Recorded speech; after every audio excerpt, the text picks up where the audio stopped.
निर्गुण भक्ति वाले परमात्मा को कुछ मांगते हैं। हम निर्गुण और निर्गुण से भी आगे सस्वरूप आनंद पद की भक्ति कर रहे हैं। हमें तो केवल परमात्मा ही चाहिए। हमारी तरफ से कोई सुख की चाहना नहीं चाहिए, कोई धन की अपेक्षा नहीं करनी चाहिए। जैसे कि एक राजा था और राजा का एक नियम था, साल में एक बार वो सारे नगरवासियों को बुलाते थे और राजा के पास जो भी वस्तुएं थी, जो भी कोई सामान था, वो सामान ऐसे लगा के रखते थे, महंगे से महंगा, मीडियम से मीडियम, हल्का से हल्का, और ऐसे जितने भी सामान उसके पास है, फर्नीचर से लेकर, कपड़े से लेकर, गहने से लेकर, हल्की से हल्की और भारी की भारी सारी वस्तुएं ऐसे रख देता था और बीच में वो बैठ जाता था। ढिंडोरा पिटवा था कि सुबह से शाम तक जिसको जोर लगे वो केवल हाथ रख के उस वस्तु को ले जाए। अब लोग आते थे, महंगी से महंगी वस्तु देखते थे, उसको हाथ लगा के उस वस्तु को ले जाते थे। ऐसे करते करते अब जिसके हाथ में महंगी वस्तु आ गई वो महंगी लेके चले गए, सोना चांदी हीरा जो भी है। अब काय बाकी बची की कोई मीडियम चीजें, हल्की चीजें, फिर कुछ आके जो देर से आए वो कहते थे चलो जो मिले वो सही। इतने में एक बच्चा आया 7 साल का और उसने राजा पे हाथ रख दिया। राजा ने कहा बेटा यहाँ बहुत सारी चीजें हैं, खाने पीने की भी है, जो तुमको अच्छा लगे उसको छू ले और ले जाओ। उस लड़के ने कहा मैं वही तो कर रहा हूं। क्या कर रहे हो? मैंने तुमको छुआ तो है, मुझे छूने का क्या मतलब है? मुझे वस्तु में कोई रुचि नहीं है, क्योंकि ये वस्तु तो और भी कभी मिल जाएगी, मुझे तो तुम चाहिए, यानी राजा चाहिए। अब राजा मिल गए तो सारी वस्तु तो आ ही गई। लोग वस्तुएं ले जा रहे थे, कोई राजा के तरफ देख नहीं रहता। छोटा बच्चा राजा को लेके गया, राजा बहुत खुश हो गए और कहने लगा बेटा आज से तुम मेरे वारिस, मेरे बाद तुम ही राजा बनोगे। परमात्मा के लिए भौतिक सुखों की चाहना करना यानी परमात्मा को छोटा करना है। परमात्मा को मांगना ही है तो परमात्मा को मांगो, उसके सामने हमारे सुख दुख की चीजें मत मांगो। सुख दुख की चीजें मांगोगे तो वो छोटा हो जाएगा, राजा से महत्वपूर्ण वो वस्तु हो जाएगी जो आप मांग रहे हो। तो इस भक्ति में सब परमात्मा की मर्जी पर छोड़ देना चाहिए। राम तारी दाय पड़े जो कीजे, भावे मोक मुगत हर भेजो, भावे दोजक दीजिए। दोजक नाम न रखो। आपको अगर लगता है कि मुझे नरक मिलना चाहिए तो नरक ही सही, आपके हाथ से दिया हुआ नरक भी मुझे मंजूर है। मोक तो हरि भक्ति करनी, मुझे कुछ करना ही नहीं है, मेरे अंदर कोई चाहना नहीं है, मैं तो राम राम राम राम करते रहा हूं और करता रहूंगा। भजन अखंडित तेरो, तेरा अखंड भजन मैं करता रहूंगा। अब भजन करते करते तुम राजी नहीं हो, तुम मुझ पर कृपा करना नहीं चाहते हो, मुझ पर तुम क्रोधित हो, खिसिया नाम क्रोधित हो। मुझ पर क्रोध करके अगर तुम्हारी महिमा बढ़ती है, बिड़द नाम महिमा, तुम्हारा नाम बढ़ता है तो मुझे क्या है, तुम क्रोध करो, अगर तुम्हारा इसमें कोई लाभ है, जगत तुम्हारी महिमा करेंगे कि राम राम करने वाले पर कृपा नहीं हुई है, इसमें अगर तुम्हारी शान है तो मुझे वो मंजूर है। मेरी तरफ से मुझे कुछ कहना नहीं है। भगत संतोषी चाहिए, भक्ति करने वाले के अंदर संतोष चाहिए। राका बाका ये पति पत्नी थे, कुमार थे, भगवत भक्त थे। राका पति और बाका उसकी पत्नी, दोनों जंगल जाके लकड़ी काट के लकड़ी बेचते थे और उससे भोजन प्रसाद करके दोनों पति पत्नी परमात्मा की भक्ति करते थे और संतुष्ट थे। परमात्मा से कोई गिला शिकवा नहीं था। वो खुश थे कि आपने हमें जैसा रखा हम उसमें राजी हैं। माता लक्ष्मी कहने लगी भगवान विष्णु को कि जो जो तुम्हारी भक्ति करते हैं उस पर प्रसन्न होके तुम उनको जो मांगते हो दे देते हो। क्या ये गरीब राका बाका पति पत्नी तुम्हें दिख नहीं रहे? भगवान कहने लगे दिख तो रहे मगर वो मांगते नहीं, मैं क्या करूं? क्या बिना मांगे तुम दे नहीं सकते?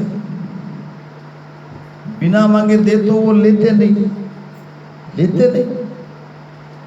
ऐसा नहीं हो सकता। कलयुग में मनुष्य अगर कोई उसे अचानक धन लाभ हो जाए तो वो लेता नहीं, ऐसा बिरला है। भगवान ने कहा मेरा भगत है, सच्चा भगत है, संतोष है, नहीं लेता। मैंने कई बार कोशिश की। माता लक्ष्मी ने कहा मैं देखना चाहती हूँ कि सचमुच वो लेते हैं कि नहीं लेते। तो भगवान ने कहा ठीक है।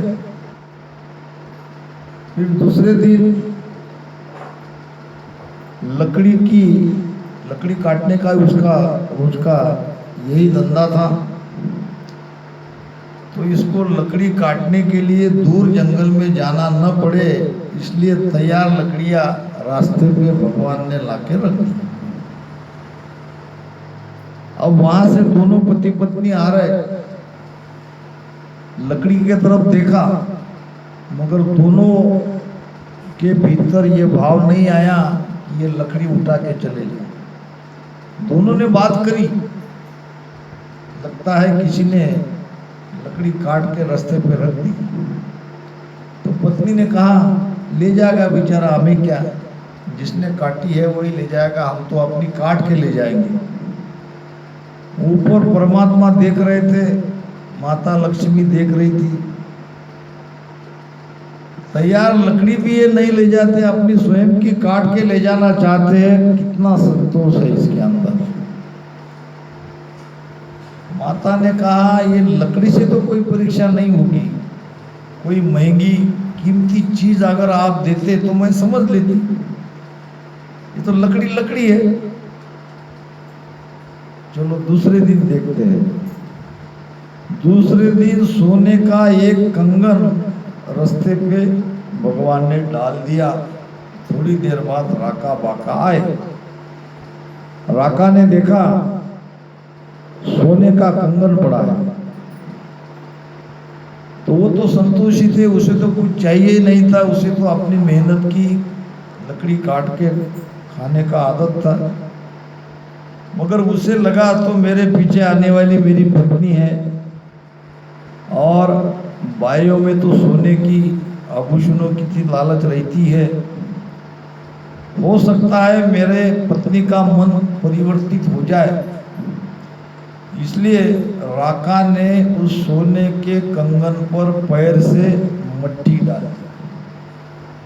डाल दी। पीछे से आई पत्नी और ठोकर मार के कंगन को ऐसे दूर फेंक दिया और अपने पति को कहा मिट्टी को मिट्टी से ढक रहे हो। राका बहुत खुश हो गया कि मेरी पत्नी के अंदर कोई लालच लोभ नहीं है। वो सोने के कंगन को भी मिट्टी समझ रही है और लात मार के उसने दूर उसे फेंक दिया। पति पत्नी ऊपर देख रहे थे, भगवान विष्णु और माता लक्ष्मी। तब लक्ष्मी ने माना कि सचमुच तुम्हारा ये जो भगत है, पति पत्नी है, इनके अंदर संतोष है, कोई चाहना नहीं है।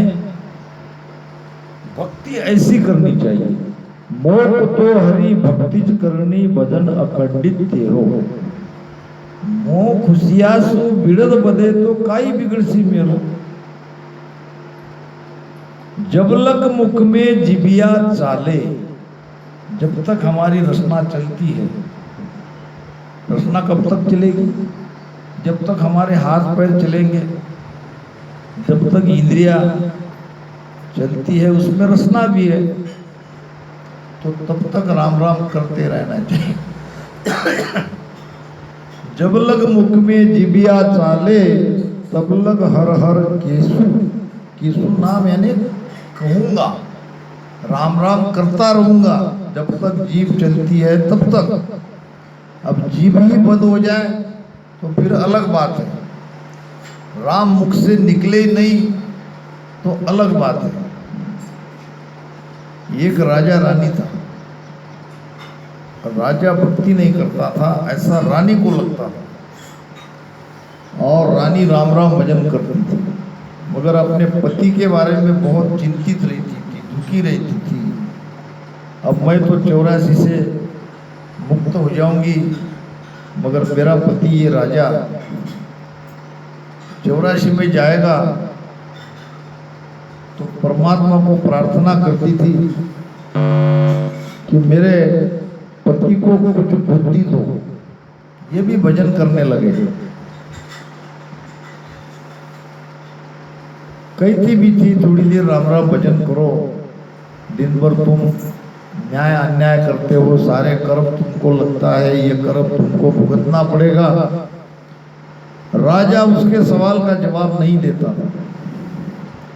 ऐसे कई महीने साल बीत गए। एक दिन रानी थोड़ी ब्रह्म मुहूर्त से पहले उठ गई। ब्रह्म मुहूर्त में तो रोज उठती थी, मगर उस दिन वो जरा पहले उठ गई। देखा तो राम राम राम राम राम राम कोई तो कर रहा है। राम राम की आवाज उसके कान पे आई है। देखा तो ये तो आवाज राजा के मुख से आ रही है। तो क्या मेरे पति राम राम भजन करते हैं? रानी चुपचाप लेट गई, लेट कर देखने लगी। जब 3 बजने को थे तो राजा ने अपना भजन सुमिरन बंद किया और सो गए। अब उस समय रानी रोज उठती थी, उसके पहले राजा का भजन हो जाता था। यानी रानी के सोने के बाद, रानी के उठने के पहले वो अपना भजन करके सो जाते थे। और रानी समझती थी कि राजा नास्तिक है, राजा भजन करता ही नहीं है। सुबह उठ के दासी को बुलाया और कहा, जितने भी राजा के चाकर हैं सबको बुलाओ। अब रानी का आदेश मिलते ही सारे हाथ जोड़ के आके खड़े हो गए। कहने लगी, आज महाप्रसाद करो, सबको भोजन दिवाना है, सबको कहो कोई कहीं नहीं जाए, और ये मेरा आदेश है। अब हलवाई आके भोजन बनाने लगे और सारे नगर वाले भोजन के लिए आने लगे। राजा ने देखा आज क्या हो रहा है, पूछा कि आज सब यहाँ भोजन प्रसाद के लिए कैसे क्या आया? तो प्रधान ने कहा ये रानी साहब का आदेश था। रानी ने कहा कि आज मैं बहुत खुश हूँ, सबको महाप्रसाद का आमंत्रण दो, अब लोग आ रहे हैं। फिर राजा ने रानी को कहा कि किस बात के लिए आप ये महाप्रसाद दे रही हो? तो रानी ने कहा तुम्हें पता नहीं, तुमको मैंने राम राम करते रात में देख लिया, और मैं कई सालों से मैं तड़पती थी, दुखी होती थी कि तुम भजन नहीं करते, सुमिरन नहीं करते। तुम्हारे बारे में मैं चिंतित थी, दुखी थी, मगर रात में मैंने तुमको राम राम करते देख लिया। तो राजा ने क्या, मेरे मुख से राम राम निकल गया? रानी ने कहा, हाँ मैंने सुना। क्या राम मेरे अंदर से निकल गया? ऐसा कहते राजा ने प्राण छोड़ दिया, मर गया। यानी प्रकट भजन नहीं करते थे, वो गुप्त करते थे। जब उसको पता चला कि मेरा जो मैं भजन करता हूँ ये सबको पता चल गया, यानी मेरे भीतर से राम निकल गया, तो मैं अब जीवित रह के क्या करूं? तो ये राम नाम इतना ताकतवर है, इतना गुणकारी है। जब लग मुख में जिबिया चाले, तब लग हर हर केसु, भावे तार मार भावे खींचो। हे राम जी, आपकी इच्छा हो तो तारो, उद्धार करो, आपकी इच्छा हो तो मारो, मैं मरने के लिए तैयार हूं। आपकी इच्छा हो तो क्रोध करो, मैं वो भी सहने के लिए तैयार हूं, मगर मैं आपकी शरणा नहीं छोड़ूंगा। राम राम भजन करना मैं नहीं छोड़ूंगा, चाहे मेरे साथ कुछ भी हो जाए, मुझे तो आपकी शरण में रहना है, भजन करते रहना है। भावे मुझ ओदशा भेजो, ओदशा नाम अवदशा। आपको अगर लगे कि मेरी दशा खराब होनी चाहिए तो मुझे ये भी मंजूर है। किसी भी स्थिति में रखो, कैसे भी रखो, मुझे कोई परवाह नहीं है। भावे मुझ ओदशा भेजो, भावे मुझ बिटमाओ। बिटमाओ यानी भटकाओ। आप अगर मुझे भटकाना चाहते हो तो भटकाओ। ध्यान में माया के चेन दिखते हैं, परचे चमत्कार होते हैं। अगर आपकी मर्जी है कि ये भटक जाए, ये मुझ तक नहीं पहुंचे, तो मुझे भटकाओ, मुझे मंजूर है। भावे मुझ ओदशा भेजो, भावे मुझ बिटमाओ, सतगुरु शरण नाम नहीं छोड़ू, उथल पुथल हो जाए। उथल पुथल यानी ये सृष्टि उथल पुथल होती है प्रलय में। ये जब महाप्रलय होता है तो ये जल ही जल हो जाता है चारों तरफ। एक भी जीव जंतु जीवित नहीं रहते, सब मर जाते हैं। चारों तरफ पानी ही पानी रहेगा और जल को अग्नि अपने में समा लेती है। अग्नि को वायु खींच लेता है, वायु आकाश तत्व में चला जाता है, आकाश तत्व शून्य में चला जाता है। कभी भूकंप आता है तो हम कहते हैं कि जमीन उथल पुथल हो गई। ऐसे ही हमारे साथ कुछ अनहोनी हो जाए, उथल पुथल हो जाए, फिर भी हमें भक्ति में दृढ़ता ही चाहिए। यहाँ तो थोड़े से दुखों के लिए हम भक्ति छोड़ देते हैं भगवान पर। उनको कह देते कि तुमने मेरा कुछ अच्छा नहीं किया, जैसे वो अच्छा करने के लिए बैठे हैं। हमारे कर्मों के कारण हमारे साथ हो रहा है, ये हम नहीं समझते और भगवान के ऊपर डाल देते हैं कि तुम हमारा सब अच्छा करते रहो। ये भक्त का अंग नहीं है। सतगुरु शरण नाव नहीं छोड़ू, उथल पुथल हो जाए, इतनी दृढ़ता चाहिए भक्ति में, इतनी मजबूती चाहिए, तब भगवान प्रसन्न होते हैं, तब उनकी मेहर होती है। मैंने हमेशा प्रमाण देता रहता हूँ, आज भी वो प्रमाण सटीक बैठता है कि ये एक भगत था, भजन कर रहा था और भगवान को लगा कि चलो इसकी परीक्षा ले ले। शिव जी का भगत था। शिव जी और माता पार्वती भील और भिलनी बन के आए, उनके सामने से बातचीत करते जा रहे थे और वो सुन रहा था। देखा तो कोई भील पति पत्नी है। अब माता पार्वती कहती है अपने पति को, दोनों भील बने थे कि बच्चे रो रहे हैं, उनको भूख लगी है, उनकी व्यवस्था करो। तो उतने में एक कुत्ता आया था, वो कुत्ते को मार डाला। उस भील ने कहा कि अब ये कुत्ते को काट के खिला दो। अब वो बिल्ली ले गई उस मरे हुए कुत्ते को और थोड़ी देर में वापस आई। दोनों पति पत्नी चले गए। दूसरे दिन और आए और कहने लगी वो बिल्ली अपने पति शिव जी को, जो बिल बनाता कि बच्चों को भूख लग रही है, उनका भोजन का समय हो गया। अब कल तो जैसे तैसे भोजन की व्यवस्था हो गई, वो कुत्ता अनायास आ गया था, आपने उसको मार डाला, आज क्या करेंगे? तो शंकर ने कहा ये बाबा बैठे हैं भजन करने के लिए, आज इसका ही उपाय करते हैं। आज इसको ही मार के बच्चों को खिलाते हैं। इतना सुनते ही भगत भाग गया वहां से। तो ये भक्ति दृढ़ताई का अंग नहीं है। वो तो परीक्षा ले रहे थे सचमुच इनमें दृढ़ता है या नहीं है, और भगत भाग गया। अभी उसका समय आ रहा था, कुछ भला होने वाला था, मगर उसी समय वो भक्ति छोड़ के भाग गया। तो भजन सुमिरन में कच्चा पता नहीं चाहिए। आखिर में महाराज कह रहे हैं कि दुख सुख ताव बहुत दो साई।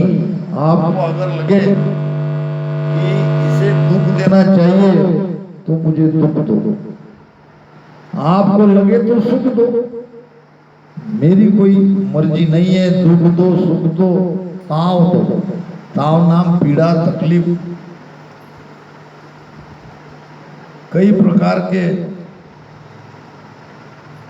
संसार में हमें पीड़ा होती है हमारे कर्म के कारण।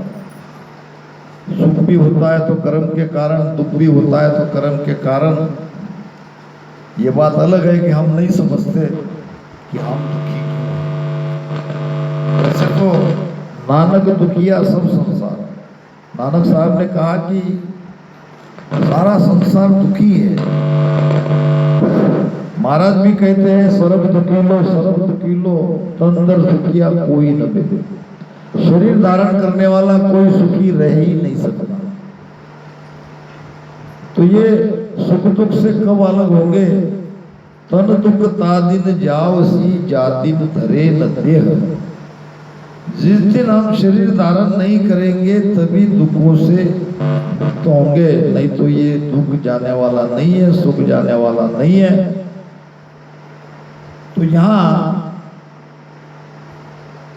शिष्य कह रहा है कि हे राम जी, आप मुझे दुख दो सुख दो या ताव दो, तकलीफ दो, पीड़ा दो।